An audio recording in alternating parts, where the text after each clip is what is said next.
स्वागत है आप सभी आंगनबाड़ी बहनों का फिर से एक नई वीडियो में। आज हम लोग आप लोगों के लिए बहुत ही महत्वपूर्ण वीडियो, जो कि आप सभी के एक वीक से हमें बहुत सारा कमेंट आ रहा था कि सर पीएमएम का पैसा क्यों नहीं आ रहा है और क्या कारण से ये हम लोग का फॉर्म लंबित चल रहा है और ये क्या कारण हो रहा है जो कि फॉर्म बहुत लोगों का मतलब कि रिजेक्ट किया जा रहा है। तो हमारे पास इसी को और भी बेहतर न्यूज़ बनाने के लिए हमारे पास आईसीडीएस का एक लेटर जो कि 19/1/2024 को जारी किया गया है, यानी कि 19 जनवरी 2024 को लेटर को जारी किया गया है। पत्रांक संख्या भी आप लोग यहाँ पर देख सकते हो। तो ये लेटर आईसीडीएस के द्वारा जारी किया गया है। यहाँ पर निदेशक आप देख सकते हैं कि सहायक निदेशक पीएमएमवीवाई, यानी कि ये सीधा सहायक निदेशक पीएमएमवीवाई से जारी किया गया है आईसीडीएस निदेशालय बिहार पटना को। तो यहाँ पर हम लोग साफ तौर से देखेंगे सेवा में सभी जिला प्रोग्राम पदाधिकारी एवं सभी बाल विकास परियोजना पदाधिकारी, यानी कि बिहार के सभी जिला को ये भेजा गया है। तो देखिए इसमें विषय क्या कहा गया है। इसमें देखिए आप ही के संबंधित, यानी कि आपके पेमेंट को भेजने के संबंधित और पेमेंट जनरेट करने के संबंधित भी कुछ महत्वपूर्ण जानकारी आपको दिया गया है कि क्या आप लोग गलती करते हैं ताकि आप सभी को जो पीएमएम का फॉर्म है वो रिजेक्ट हो सकता है और आप लोग सतर्क हो जाएं कि आपको गलतियां ये नहीं करना चाहिए। देखिए विषय बोला गया है कि पीएमएम केस पोर्टल पर त्रुटिपूर्ण आवेदनों की प्रविष्टि के कारण एसएनओ स्तर पर अधिकारियों का फॉर्म अस्वीकृत होने के संबंध में हम आप सभी को पहले भी समझा चुके हैं कि ये जो फॉर्म आप लोग भरते हैं, यानी कि लाभार्थी भरी या आंगनबाड़ी कार्यकर्ता जो भी फॉर्म भरती है, तो ये जो फॉर्म है ये 3 लेवल पर चला जाता है। जैसे कि अगर कोई फॉर्म लाभार्थी भर रही है तो वो जाता है पहले आंगनबाड़ी कार्यकर्ता पास, या तो आंगनबाड़ी कार्यकर्ता फॉर्म खुद से भर सकती है और वो जाएगा फिर आपके एलएस के पास। एलएस के पास जाने के बाद फिर जाएगा एसओ के पास। एसओ के यानी कि एसओ हम सीडीपीओ को कहते हैं। एसओ के पास जाएगा, फिर उनके पास जाएगा एक एसएनओ जो सबसे ऊपर होते हैं, उनके द्वारा ये पेमेंट को मतलब कि जो भी होता है रिजेक्ट फॉर्म जो भी मतलब कि पेमेंट जनरेट किया जाता है उन्हीं के द्वारा सब कुछ यहाँ पर होता है। तो यहीं से बोला जा रहा है कि यदि आप लोग कुछ त्रुटि रहित फॉर्म को अप्लाई करते हैं और आप लोग इन निम्न जो आपको 7 यहाँ पर देखिए 8 कुछ कारण बताए गए हैं कि यदि आप लोग इन 8 चीज़ों पर ध्यान नहीं रखेंगे तो आपका फॉर्म को रिजेक्ट कर दिया जाएगा और इसकी जिम्मेदारी स्वयं आप होंगे। तो चलिए हम लोग सभी नियमों को जानते हैं और समझते हैं कि आखिर क्यों हम लोग के पास इस प्रकार से दिक्कत हो रही है। और आप लोगों को बता दें जैसे कि आप सभी में एक और भी प्रॉब्लम हो रहा है, जैसे कि इस प्रकार से कि जिनका आधार सीडिंग नहीं है या जो भी प्रॉब्लम होगा, तो अभी के महीने में क्या हो रहा है कि सभी के मोबाइल पे एक प्रकार से मतलब कि लगभग इस प्रकार से मैसेज आ रहे हैं कि बैंक पीओ एवं अकाउंट इस प्रकार से नाम आपका है अंजलि शर्मा इस प्रकार से दिया जा रहा है। अगेन यहाँ पर कुछ आपका कोड जो है वो जनरेट किया जा रहा है, is not Aadhaar seeding advice here to get bank account Aadhaar seeding for open a new Aadhaar seeding bank account. यानी कि यहाँ से बोला जा रहा है कि आपका जो बैंक अकाउंट है वो आधार से लिंकेड नहीं है। यदि आपका आधार से लिंकेड नहीं रहेगा तो आपका पैसा नहीं जाएगा। तो प्लीज़ आप लोग पहले जाके एक मतलब नया खाता ओपन करवा लें, या तो अपने जो आपका ओल्ड वाला खाता है उसको आप लोग आधार से लिंक करवा लें। तो ये आपको बोला जा रहा है। तो आप लोग चाहे तो अपना खाता जाके नया खाता खुलवा सकते हैं, आपको कहीं जाने की जरूरत नहीं, बस आपको खाता खोलिएगा वो आपका आधार से लिंक हो जाता है, तो ये आप स्वयं हो जाता है। तो ठीक है, इस प्रकार से आप लोग अगर नहीं लिंक करवाएं तो लिंक करवा लीजिए और इस प्रकार से तभी आपका ये प्रॉब्लम सॉल्व होगा। तो चलिए हम लोग अब लेटर देखते हैं। इसमें बोला गया है कि उपयुक्त विषय के संबंध में कहना है कि पीएमएमवीवाई केस पोर्टल पर त्रुटिपूर्ण आवेदनों के प्रविष्टि के कारण एसएनओ स्तर पर पीएमएमवीवाई फॉर्म निम्नलिखित कारणों से रिजेक्ट हो रहा है। तो देखिए किन कारणों से, तो आपको निम्नलिखित कारण दिए गए हैं जो कि आपको नीचे दिए गए हैं। अब हमको सारा नियम आपको बताना होगा, तो सभी को हम लोग पढ़ते जाएंगे। सबसे पहला बोला गया है कि यदि आप लोग एलएमपी डेट से 6 से 7 माह के अंदर पर बच्चे का अंतिम तिथि अंकित करते हैं, तो यानी कि एलएमपी डेट में अगर आप लोग 6 से 7 माह के अंदर इसके अंदर अगर आप लोग बच्चों का नाम जन्म तिथि अंकित करते हैं तो उस फॉर्म में भी आपका फॉर्म जो है रिजेक्ट हो सकता है।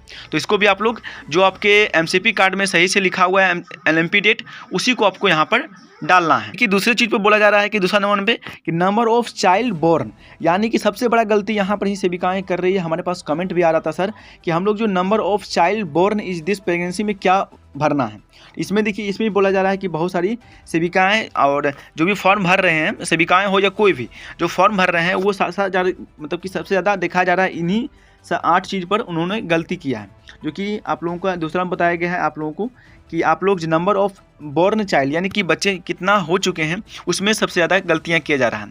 उसमें क्या किया जा रहा है कि यहाँ पर बोला जा रहा है कि 2 बच्चा अंकित है और यहाँ पर देखिए ब्रैकेट में बोला जा रहा है कि 2 गर्ल चाइल्ड बेनिफिशरी में लगभग 80 से 90% केस में यही दिखाई जा रहा है कि इसमें आप लोग नंबर ऑफ़ चाइल्ड में गलती कर रहे हैं, कितना आपका हो चुका है नहीं हो चुका है, यही आप लोग नहीं सही से भर पा रहे हैं। तो इसको आप लोग समझिए और इसको सही से आप लोग सुधारिए, तभी आपका फॉर्म एक्सेप्ट और अप्रूवल होगा।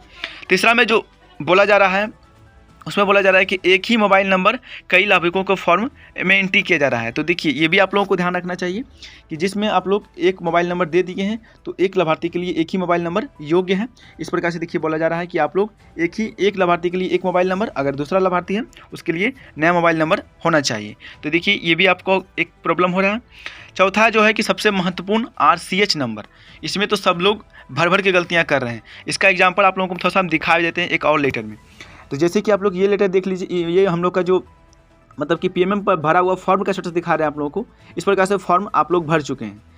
आपको क्या लगता है कि आपका SO जो वेरीफाई कर दिया, आपका LS वेरीफाई कर दिया, आपका पेमेंट चला जाएगा? ऐसा नहीं है। जब तक आपका SNO वेरीफाई नहीं करता है और वो पेमेंट जनरेट नहीं करते हैं तब तक आपका पेमेंट नहीं जाएगा। देखिए यहाँ पर आप लोग कुछ देख सकते हैं होंगे, नोट आप लोग कर रहे होंगे। देखिए यहाँ पर कि जो MCP कार्ड नंबर होता है, इसमें जो सेविकाएँ हैं या जो भी फॉर्म भर रहे हैं वो क्या गलती कर रहे हैं कि जो डिजिटल नंबर आपका होता है यानी कि RCH जो नंबर होता है, इसमें आपका बोला जा रहा है कि कम से कम आपको 12 डिजिट का नंबर होना चाहिए, यानी कि आपका 12 डिजिट का नंबर होना ही अनिवार्य है। ठीक है, तो 12 डिजिट का नंबर आपका है, वो आपको 12 डिजिट का नंबर डालना है जो कि आपके NM के द्वारा जनरेट किया जाता है, उसी नंबर को डालना है। लेकिन आपके मन से, अपने मन से यदि आप लोग कुछ भी डाल लेते हैं तो ये प्रॉब्लम हो रहा है। अब देखिए यहाँ पर क्या किया है, यहाँ पर देखिए आगे में 00 दे के और इन्होंने यहाँ पर इस प्रकार से कुछ नंबर दे दिया है। इस प्रकार से जिनका देखा जा रहा है उनका अब रिजेक्ट किया जा रहा है। तो आप लोग अब ये गलतियाँ ना कीजिएगा। RCH नंबर जो है वो अपने NM से निकलवाइए, या तो जहाँ भी होता है आप लोग, आपका RCH नंबर NM से ही निकलेगा तो आप लोग वहाँ से जाके अपने कार्ड पर देखिए, वहाँ पर लिखा होगा, उसी नंबर को आप लोग जो कि 12 डिजिट का होता है उसे आप लोग अंकित कीजिए।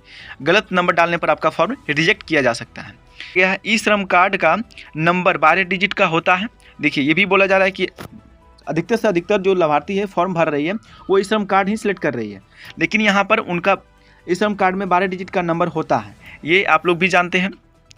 लेकिन परंतु इस जगह पर कम से कम अधिक डिजिट का अंकित है, यानी कि 12 डिजिट का नंबर होना चाहिए और उन्होंने अपने मन से कुछ भी मतलब कि 12 से 13 15 इस प्रकार से अंकित कर दिए हैं। तो ये भी देखिए यहाँ पर देखा जा रहा है 5वां में आपका कि आप लोग जो आपका आइडेंटिटी नंबर है वो भी आप लोग बहुत ज़्यादा गलती दे रहे हैं, इसकी वजह से भी आपका फॉर्म रिजेक्ट किया जा रहा है। 6ठा में चर्चा किया गया है कि एक फाइल में अगर 30 से 40 फॉर्म हैं तो उसके अधिकतर में LMP डेट का माह व वर्ष तथा डोब का यानी कि डेट ऑफ बर्थ का माह वर्ष एक ही होना, यानी कि यदि आप लोग 30 से 40 फॉर्म भर रहे हैं और जो भी फॉर्म आप लोग अप्लाई कर रहे होंगे उस केस में आप लोग LMP डेट और डेट ऑफ बर्थ जो है वो एक ही वर्ष का होना चाहिए। ये भी यहाँ पर आपका त्रुटि दिखाया जा रहा है।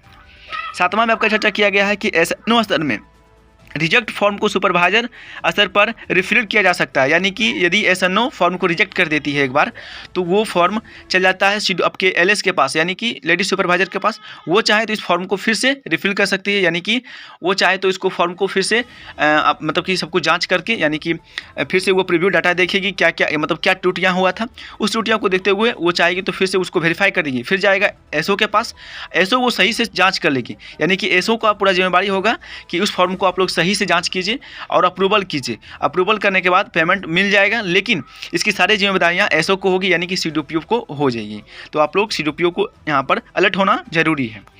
8वां जो बोला गया है कि बार बार ईमेल करने के बावजूद भी, यानी कि मतलब कि ICDS के द्वारा और विभाग के द्वारा बार बार ईमेल भी किया जा रहा है और WhatsApp के द्वारा मैसेज भी किया जा रहा है, बाद भी SO जो है और सुपरवाइजर जो है वो PMM का पासपोर्ट नहीं बदली है। तो आप लोग को पता होना चाहिए, हाल ही फिलहाल में अपडेट आया है PMM की वेबसाइट पर, यदि आप लोग उसमें लॉगिन इंटर करते हैं तो आप लोगों का वहाँ पर पासपोर्ट चेंज करने का ऑप्शन आ गया है। पहले आप लोग पासपोर्ट चेंज कीजिए तभी आप लोग इसमें अलर्ट कीजिए, क्योंकि ये साइबर कैप से मतलब कि धोखेबाजी से बचने के लिए तो सभी लोगों को पहले अपना ID में जाके पासपोर्ट चेंज करना होगा, तभी आप लोग लॉगिन कर पाइएगा और वो भी कोई भी कार्य कर पाइएगा। तो इसीलिए बोला जा रहा है कि आप लोगों को बार बार कहने के बावजूद भी आप लोग पासपोर्ट चेंज नहीं कर रहे हैं, इसको पहले चेंज कीजिए तभी आप लोग किसी को अप्रूवल और जो भी प्रविष्टियाँ हैं वो आप लोग देख सकते हैं, नहीं तो इसकी जिम्मेदारियाँ आप स्वयं होंगे। कोई भी आप लोग अगर फॉर्म को अप्रूवल नहीं करते हैं तो आप पर जिम्मेदारियाँ होगी और आपकी वेतन रुक भी सकती है, इसकी यहाँ पर जानकारी दिया गया है। तो देखिए साफ तौर से बोला गया, अतएव अनुरोध है कि उपयुक्त त्रुटियों पर विशेष ध्यान देते हुए, यानी कि ऊपर में जो दिया गया त्रुटियाँ, ये जो महत्वपूर्ण त्रुटियाँ हैं, इन्हीं पर आप लोगों का सबसे महत्वपूर्ण डिपेंड करता है आपका पीएमएम का पैसा। यदि इनमें से आपका सभी सब कुछ सही है तो आपका पैसा जो है वो निश्चित मिल जाएगा। पीएमएम केस पोर्टल पर आवेदनों की प्रविष्टियां कराते हुए सत्यापित तथा पीएमएम जनरेट किया जाए ताकि एसएनओ स्तर पर आवेदनों का पेमेंट अप्रूवल किया जा सके। तो देखिए, पेमेंट जनरेट करना और अप्रूवल करना ये एसओ का काम है। उसके बाद जब सब कुछ हो जाता है और पेमेंट के लिए जब जनरेट कर दिया जाता है तो वो जाता है फिर एसएनओ के पास। एसएनओ उसको सिर्फ देख लेती है कि सब कुछ सही है और वो अप्रूवल रेडी कर देती है, यानी कि वो उसके बैंक में पैसा कर देती है। तो इस प्रकार से उनका पेमेंट जा सकता है। यदि आप लोग इनमें से कोई त्रुटियां आप में पाया जाता है तो आपका फॉर्म को रिजेक्ट कर दिया जाएगा और फिर जाएगा आपके पास एलएस के पास। एलएस ही उसको फिर वेरीफाई कर सकती है। तो इस प्रकार से आप लोग जानकारियां मिल गया होगा। और आप सभी के मोबाइल में इस प्रकार से अगर मैसेज आपको प्राप्त हो रहा होगा, यदि आपको कोई अन्य मैसेज प्राप्त हो रहा है तो आप हमारे व्हाट्सअप नंबर जो कि आपको डिस्क्रिप्शन में दिया गया होगा, आप लोग जरूर से जरूर इसमें शेयर करें ताकि हम लोग उसका सोल्यूशन बता सकें कि उसका क्या इसका मतलब है और क्या आगे जानकारियाँ इसका हो सकती है। तो इसी प्रकार से आप सभी को हम लोग जानकारी दे दिए, जो कि आप सभी को बहुत दिन से आपका कमेंट आ रहा था कि सर एक वीडियो पीएमएम का होना चाहिए, हम लोग का पैसा नहीं आ रहा है, ये हो रहा है। तो देख लीजिए, इन सारी अगर आपका जानकारी सही है तो आपका पैसा जरूर से जरूर आ जाएगा। फिलहाल इस वीडियो में इतना ही, मिलते फिर एक नई वीडियो के साथ। तब तक के लिए जय हिंद, जय भारत।